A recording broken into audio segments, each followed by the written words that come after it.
जय हिंद साथियों।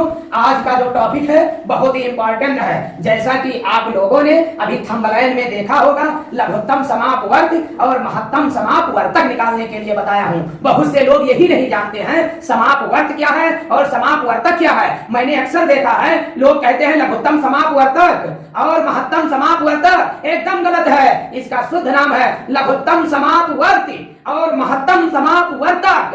अर्थात आज हम आप लोगों को सिखाएंगे लघुत्तम समापवर्त और महत्तम समापवर्तक। इसको सीखने से पहले आप सीखें अपवर्त और अपवर्तक, उसके बाद में आप सीखें समापवर्त और समापवर्तक, फिर उसके बाद में आप सीखें लघुत्तम समापवर्त यम तथा महत्तम समापवर्तक यम। यही टॉपिक मेरी होगी और इनमें संबंध बताएंगे और इस पर एप्लीकेशन, इसका यूज, उपयोग बताएंगे।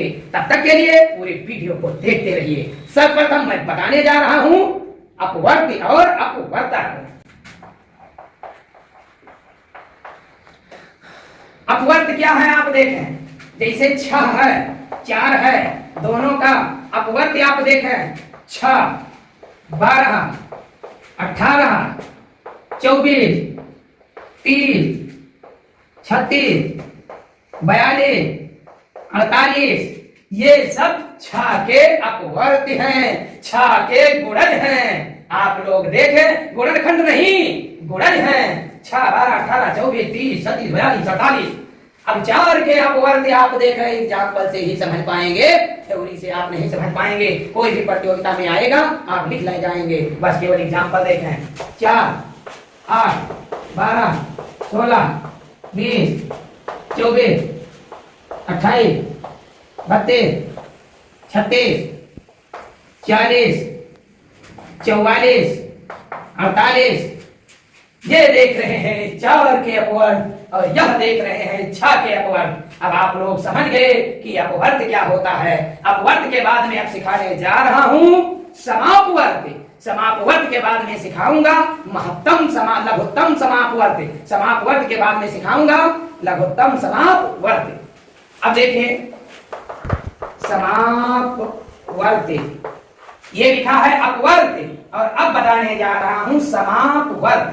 समापवर्त से तात्पर्य है कि दोनों अपवर्त या 3 जितनी भी संख्याएं दी हो उनके अपवर्त लिखिए और उनके अपवर्त जो कॉमन हैं, सब में मिलते हैं, वही उनके समापवर्त कहलाते हैं। यानी जितनी भी संख्याएं दी हो, जैसे 6 और 4 का समापवर्त पूछा जाए तो 6 का अपवर्त लिखिए यानी गुणज लिखिए, 4 का अपवर्त लिखिए अर्थात गुणज लिखिए, फिर दोनों में जो जो मिलते हैं उन्हें लिखें, वही समापवर्त कहलाता है। तो देखें नहीं मिल रहा है, ये 12 मिल रहा है, नहीं मिल रहा है, ये 24 मिल रहा है और फिर नहीं मिल रहा है, ये 36 मिल रहा है और नहीं मिल रहा है, ये 48 मिल रहा है। इस प्रकार से आप कह सकते हैं 6 और 4 के समापवर्त कौन कौन हुए, 12 हुए, और कौन हुए 24 हुए, और कौन हुए 36 हुए, और कौन हुए 48 हुए इत्यादि। ऐसे करके आप लिखेंगे तो आपको समापवर्त मिल जाएगा।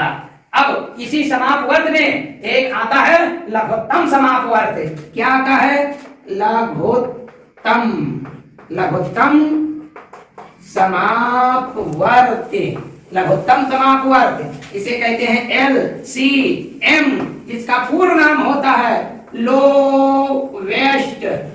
Lowest LOWEST lowest, common COMMON common, और फिर मल्टीपल MULTIPLE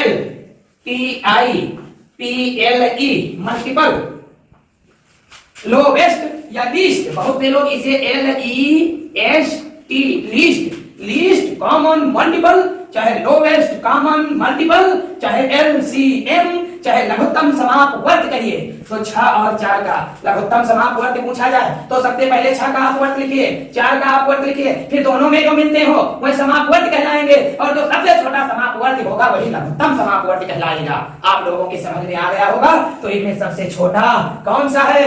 12 है, अर्थात 12 ही इसका लघुत्तम समापवर्त कहलाएगा।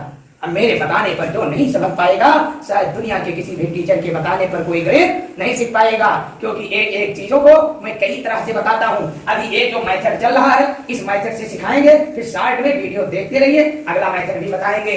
तो अपवर्त आप समझ गए, 6-4 के अपवर्त मैंने लिख दिया। अपवर्त से तात्पर्य है गुणज से, मैंने लिख दिया। समापवर्त क्या होता है? जो भी संख्याएं दी हो उनके अपवर्त यानी उनके गुणज जो मिलते हो उनको लिख दो, उन्हीं को समापवर्त कहते हैं, यानी कॉमन गुणज कहते हैं, कॉमन मल्टीपल कहते हैं। और जो सबसे छोटा हो उसी को लघुत्तम समापवर्त कहते हैं, एलसीएम लोएस्ट कॉमन मल्टीपल या लीस्ट कॉमन मल्टीपल कहते हैं। तो 12 आपको मिल गया। अब चलता हूं अपवर्तक पर। मैं अभी सिखाऊंगा अपवर्तक क्या है, समापवर्तक क्या है और महत्तम समापवर्तक क्या है। महत्तम समापवर्तक में HCF होता है, क्योंकि उसमें मल्टीपल गुणज नहीं होता है, फैक्टर होता है। तो आप लोग अगले टॉपिक पर बने रहिए, वीडियो बढ़ा करके मन देखिए। आज आप लोगों को एलसीएम और एचसीएफ से संबंधित सभी चीजों को सिखाएंगे, बस आप वीडियो देखते रहे हो। अब चलता हूं अपवर्तक क्या है। अपवर्तक सीखने के लिए जैसे छा हो और चार, तो छा का अपवर्तक 1 2 3 6 है, और 4 का अपवर्तक 1 2 और 4 है। तो ये हो गया 6 और 4 के अपवर्तक। अब यहीं पर बताएंगे समापवर्तक। समापवर्तक में कॉमन फैक्टर में जो दोनों में मिलते हो, तो कौन कौन मिल रहा है? 1 और 2। तो 1 और 2 क्या हो गए? समापवर्तक यानी कॉमन फैक्टर। अभी तो अपवर्तक था, फैक्टर था, अब समापवर्तक कॉमन फैक्टर। देखिए 1 मिल रहा है, 2 मिल रहा है, और इसके आगे आएगा महत्तम। महत्तम समापवर्तक, महत्तम समापवर्तक यानी बड़े से बड़ा common factor, highest common factor कौन होगा? हाईयर कॉमन फैक्टर कौन होगा? 2 होगा। समझ में आ गया? अब आप लोग सीख गए अपवर्तक क्या है, समापवर्तक क्या है और महत्तम समापवर्तक क्या है, जिसे इंग्लिश में HCF कहते हो, हाईएस्ट कॉमन फैक्टर कहते हैं। बात समझ में आ गया? कितने दिन से आप पढ़ते हो, समझ में नहीं आया होगा, ऐसा किसी ने नहीं बताया होगा। अपवर्तक क्या है? 6 और 4 के गुणनखंड करिए, टुकड़ों में बांटिए। 6 और 4 किन किन संख्याओं से विभाजित हो सकता है, वही उसका अपवर्तक है। तो 6 1 से विभाजित हो सकता, 2 से विभाजित हो सकता, 3 से विभाजित हो सकता, 6 से विभाजित हो सकता, और 4 1 से विभाजित हो सकता, 2 से विभाजित हो सकता, और 4 से विभाजित हो सकता। तो 4 और 6 के ये अपवर्तक हैं। और 4 और 6 दोनों को कौन सी संख्याएं हैं जो विभाजित कर सकती हैं? वह 1 और 2 है। यही समापवर्तक है, यही कॉमन फैक्टर है। और इनमें सबसे बड़ा फैक्टर कौन है? महत्तम समापवर्तक कौन है? वो 2 है। इसी को HCF हाईएस्ट कॉमन फैक्टर कहते हैं। बात समझ में आ गया होगा? ना समझ में आए वीडियो पिछाड़ के बैठ करके दोबारा देख लें, क्योंकि जिनको समझ में आ जाए वीडियो लॉन्ग ना हो। अब हम HCF और HCL दोनों को निकालना बताएंगे, उनके बीच संबंध बताएंगे, उनका उपयोग बताएंगे, और भिन्नों का यदि HCF या LCM निकालना हो तो कैसे निकालें, और कोई संख्या जो घात के रूप में लिखी हो उसका कैसे निकाले, क्योंकि यही सब कंपटीशन में आता है। आप लोग वीडियो को देखते रहिए, समझते रहिए। यदि पसंद आ रहा हो तो पूरा देख के तब जाओ, और यदि नहीं पसंद आया है तो एक बार देख ले, पूरा देखने पर मजा आ जाएगा। जैसे आपसे कोई कहे कि 6 और 4 दोनों का LCM और HCF बताइए क्या होगा। तो अभी मैंने तो एक उदाहरण के रूप में आपको समझाया है, फिर उदाहरण 6 का गुणज करिए। 6 एकम 6, 6 दूनी 12, 6 त्रिक 18, 6 चौको 24, 6 पंचे 30। चले जाइए 4 का निकालिए। 4 एकम 4, 4 दूनी 8, 4 तीन 12, 4 चौक 16। ये सब बन रहे हैं, क्या बन रहे हैं? ये सब अपवर्त बन रहे हैं, ये सब गुणज बन रहे हैं। और इसमें जो कॉमन गुणज आएगा वही समापवर्त होगा। तो कॉमन गुणज इसमें 12 आया, और अभी आया नहीं। और जो सबसे छोटा होगा वही एलसीएम होगा, सबसे छोटा गुणज होगा, लघुत्तम समापवर्त होगा, यानी लोवेस्ट कॉमन मल्टीपल होगा। तो इसका उत्तर 12 हो जाएगा। समझ में आ गया? HCF चलिए निकालना। HCF कैसे निकालेंगे? तो 6 और 4 का फैक्टर निकालेंगे। LCM निकालने के लिए गुणज निकालते हैं, और HCF निकालने के लिए फैक्टर निकालते हैं। तो 6 का फैक्टर करिए, 1 और 2 और 3 और 6। 4 का करिए तो 1 2 और 4 होगा। यही तो है, क्या है? यही तो अपवर्तक है। और दोनों में जो मिलता है 1 और 2, यही तो समापवर्तक है। और जो इसमें सबसे बड़ा वही तो महत्तम समापवर्तक है, वही तो यजसी यप है। अब भी ना समझ में आया हो तो तीसरा तरीका देखिए। तीसरे तरीके में हम जो बताने जा रहा हूं शायद आपके गुरु लोग ऐसे ही सिखाए होंगे। कैसे? 6 और 4 इसका गुणनखंड करवाते हैं। 1 दूनी 2, 2 तिहाई 6, फिर 1 दूनी 2 दूनी 4 और दोनों में जो मिलता है फैक्टर, जैसे ये 2 इसी को लिख दो, यही हो जाएगा HCF, यही हाईएस्ट कॉमन फैक्टर हो जाएगा। और इसी का LCM निकालना हो तो इसमें देखो 1 मिलता है उसे लिखो, 2 मिलता है उसे लिखो, ये 2 फैक्टर नहीं मिलता है उसे लिखो, ये 3 फैक्टर नहीं मिलता है उसे लिखो। यानी जो फैक्टर दोनों में मिलते हैं उसे ये बार लिखेंगे और जो किसी में नहीं मिलते हैं उसको भी लिखेंगे। 1 दूनी 2, 2 दूनी 4 और 4 क्या है 12, यही 12 हो गया LCM। ये छोटी संख्या निकालने के लिए ऐसे कर सकते हैं, बड़ी संख्याओं में बड़ा गुणनखंड करना पड़ता है, लेकिन जो मैं बताया हूं बहुत ही आसान है। अब मैं बताने जा रहा हूं वही मूल टॉपिक है। जैसे कहीं लिखा हो 1/2 और लिखा हो 1/3। अब इन दोनों का पूछा जाए कि आप बता दीजिए HCF से तात्पर्य है महत्तम समापवर्तक, महत्तम समापवर्तक। HCF महत्तम समापवर्तक, हाईएस्ट कॉमन फैक्टर बता दीजिए। तो भिन्नों के लिए महत्तम समापवर्तक निकालने का सूत्र क्या होता है उसे आप देखें। भिन्नों के लिए बता रहा हूं, जब महत्तम समापवर्तक निकालना है भिन्न का तो अंश का महत्तम समापवर्तक निकाल दो और बचा जो हर उसका लघुत्तम समापवर्तक निकाल दो। यदि भिन्न का लघुत्तम समापवर्तक निकालना हो तो अंश का लघुत्तम समापवर्तक निकाल दो और बचे हुए हर का बचा हुआ महत्तम समापवर्तक निकाल दो। तो मैं बता रहा हूं HCF महत्तम समापवर्तक निकालने के लिए तो इसका सूत्र होगा अंशों का महत्तम समापवर्तक बटे हरों का लघुत्तम समापवर्तक। यानी जब महत्तम समापवर्तक पूछा जाए तो अंश का महत्तम समापवर्तक निकालो और हर का लघुत्तम समापवर्तक कर दो।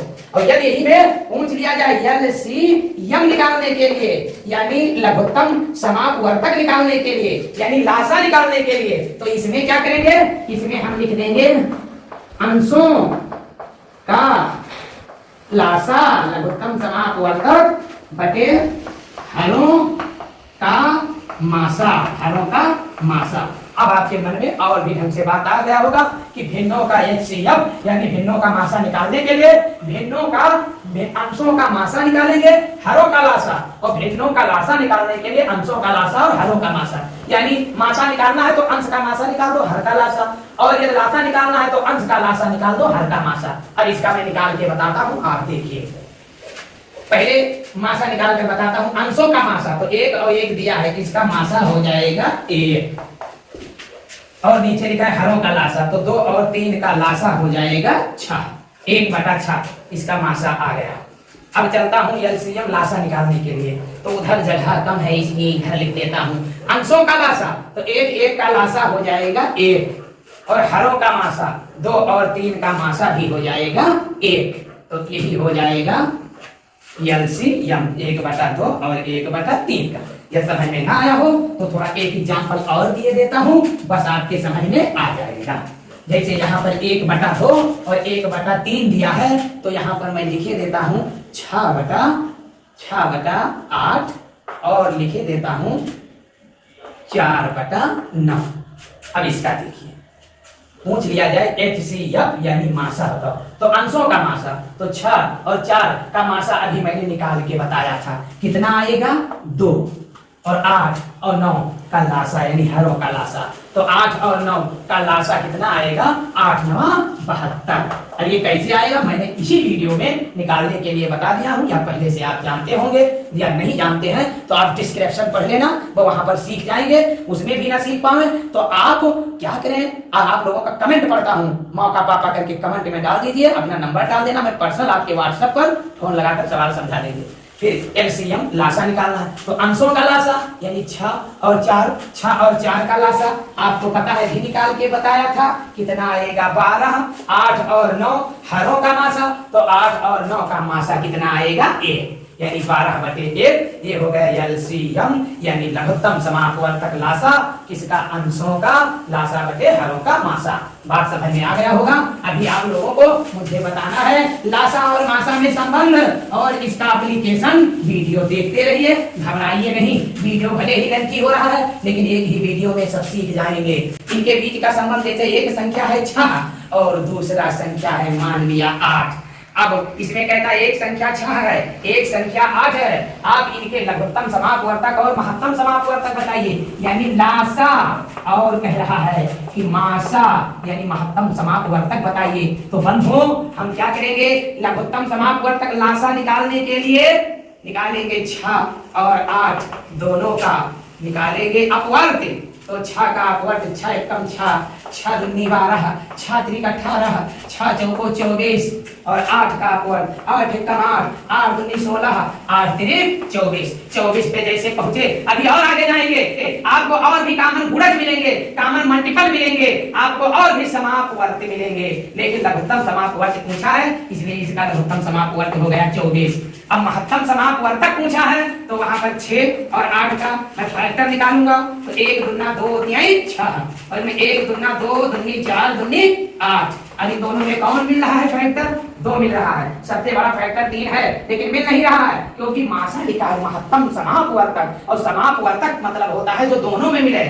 तो अपवर्तक मतलब ये इच्छा का अपवर्तक ये, 8 का अपवर्तक ये और दोनों में मिलता है वो समापवर्तक और सबसे बड़ा जो हो वो महत्तम समापवर्तक। तो इसमें कौन है, 2। तो यहाँ पर मासा कितना आ जाएगा, 2। अब देखिए जो मैं बताने जा रहा हूं, ये हो गई माना पहली संख्या या दूसरी। तो पहली संख्या को दूसरी से गुणा करो तो कितना हो जाएगा, 8 6 48। तो बराबर लघुत्तम समापवर्तक को महत्तम समापवर्तक से गुणा करो तो 24 दूना 48। ऐसे करके आप देख लीजिए। अर्थात इससे यह सूत्र बनता है कि पहली संख्या गुणे दूसरी संख्या बराबर होता है मासा गुणे लासा। अब मासा का मतलब होता है क्या और लासा का मतलब होता है क्या, किसी भी पढ़ने वाले से पूछ लो वो भरम में पड़ जाएगा, सवाल लगा देगा, इसका फुल फॉर्म नहीं बता पाएगा, इंग्लिश में बता ले जाएगा लेकिन हिंदी में नहीं बता पाएगा। क्योंकि मासा का मतलब हो गया महत्तम समापवर्तक और लासा का मतलब हो गया लघुत्तम समापवर्त। इसीलिए इसे इंग्लिश में कहेंगे HCF हाईएस्ट कॉमन फैक्टर यानी गुणनखंड, और इसे कहेंगे LCM लोवेस्ट या लीस्ट कॉमन मल्टीपल यानी लघुत्तम समापवर्त। यानी समापवर्त का मतलब होता है गुणज से। अब इसी पर सवाल आता है, परीक्षा में पूछा जाता है। इस पे एक सवाल बताएंगे, एक एप्लीकेशन बताएंगे और एक ऐसा सवाल बताएंगे जो आपके दिमाग को एकदम झिझको करता है। चलिए पहले मैं निकाल लेता हूँ तो सवाल बनाता हूँ। माना एक संख्या है 12, दूसरी संख्या है 18। तो 12 और 18 का मासा कितना हो जाएगा, आप लोग निकाल सकते हैं। वीडियो लेंथी हो जाएगा इसीलिए मैं मौखिक बता रहा हूँ। 6 हो जाएगा और 12 और 18 है तो 12 और 18 का लासा कितना हो जाएगा। जहां तक सवाल है 12 और 18 का लासा 36 होगा। अब इसमें किसी एक चीज को आप छुपा ले, पहली संख्या को आप ना बताने तो 36 को 6 से गुणा करके 18 यानी दूसरी संख्या से भाग दे देंगे 12 आ जाएगा। दूसरी संख्या को छुपा लिया जाए तो मासा और लासा को गुणा करके पहली संख्या से भाग दे देंगे तो दूसरी आ जाएगी।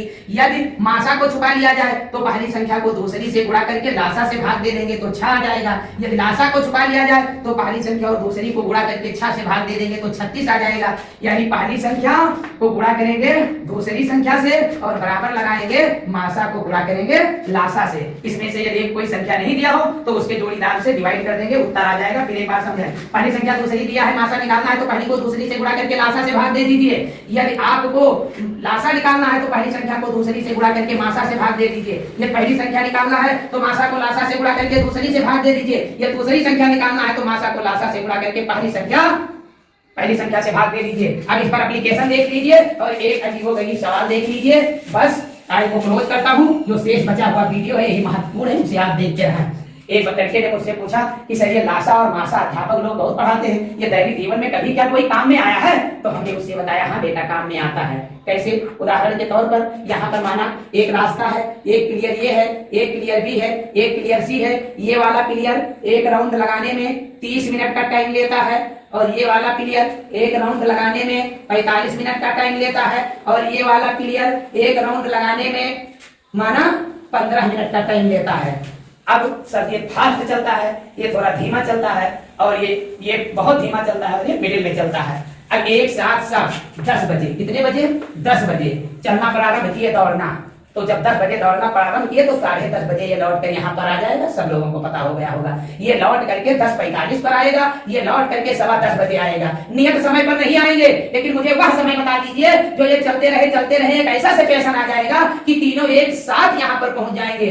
कितने बजे तीनों एक साथ यहाँ पहुंचेंगे? तो इसके लिए 30, 45 और 15 का LCM यानी लासा निकालना होगा। तो 30 का और 15 का और 45 का लासा निकालिए। तो 30 का गुणनफल हो जाएगा 1 दूनी 2, 2 तिहाई 6, 6 पंचे 30, 15 का 1 तिहाई 3, पचे 15, 45 का 1 तिहाई 3, पचे 15, तिया 45, और इसका निकालना होगा LCM। तो इसमें जो कॉमन फैक्टर है एक उसे लिखे, फिर ये देखिए कॉमन फैक्टर है 3 इसे लिखे, फिर ये देखिए कॉमन फैक्टर है 5 उसे लिखे, फिर यहाँ देखिए 2 बच गया इसे भी लिखे, इसमें कोई भी फैक्टर नहीं बचा, इसमें 3 फैक्टर बचा इसे लिखे। अर्थात 3 दूनी 6, पंचे 30 और 30 तिहाई 90, एकम 90, अर्थात 90 मिनट के बाद वह सब एक सिधाई में आ जाएंगे। कितने मिनट बाद? 90 मिनट। 90 मिनट से तात्पर्य क्या है? 8:30 सॉरी 11:30 मिनट पर, यानी 90 मिनट मतलब 1.5 घंटा, 1.5 घंटा मतलब 11:30 मिनट पर एक साथ पुनः आ जाएंगे। कितना टाइम लेंगे? 1.5 घंटा। कितना टाइम? 1.5 घंटा।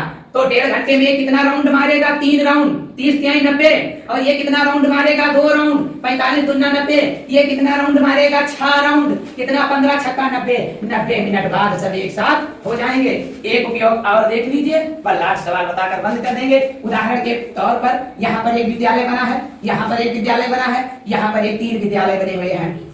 यहाँ पर 30-30 मिनट का माना बेल लगता है, घंटी लगती है 30-30 मिनट पर। यहाँ माना 40-40 मिनट पर घंटी लगती है, और यहाँ माना कि 25-25 मिनट पर घंटी लगती है।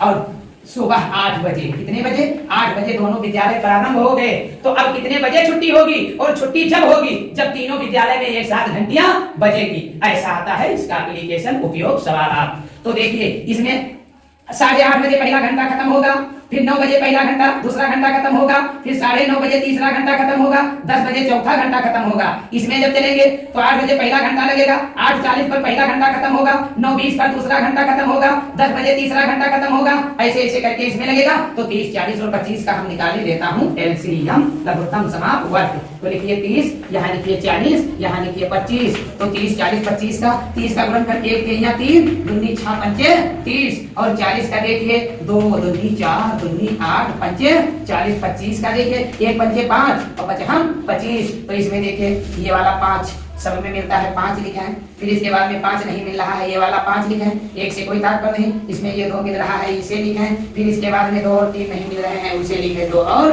3। तो यहाँ पर बचे हम 25 दूना 50 और दूना 100 के यहाँ 300 300 300 मिनट। 300 मिनट के बाद विद्यालय में छुट्टी होगी, अर्थात तीनों घंटा एक साथ लगेंगे। और 300 मिनट से तात्पर्य है 6 पंचे 30, यानी 5 घंटे बाद। 5 घंटे से तात्पर्य है 8 5 13, अर्थात 1 बजे छुट्टी होगी। कितने बजे?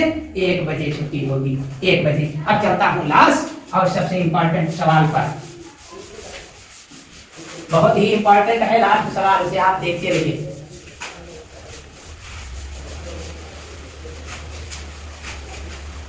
कभी कभी पूछा जाता है, एक सवाल लिख देता हूं। देखिए आपने पढ़ा है लासा गुणे मासा बराबर पहला पद गुणे दूसरा पद, और परीक्षा में यानी कंपटीशन और प्रतियोगिता में क्या दे देगा उसे देखा है। 2 संख्याओं का योग 60 है। तो ऐसे ही आप चक्कर में पड़ जाओगे कि 2 संख्याओं का, आज तक मैंने पढ़ा है कि 2 संख्याओं का गुणनफल 60 है, इसमें योग दे दिया, ये कहां से आ गया? इसको लगाने का तरीका बता रहा हूं। 2 संख्याओं का योग 60 है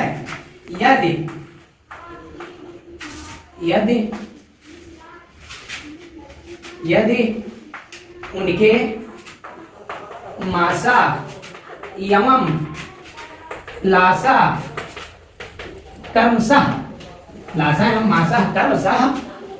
12 और 18 हैं, तो उन संख्याओं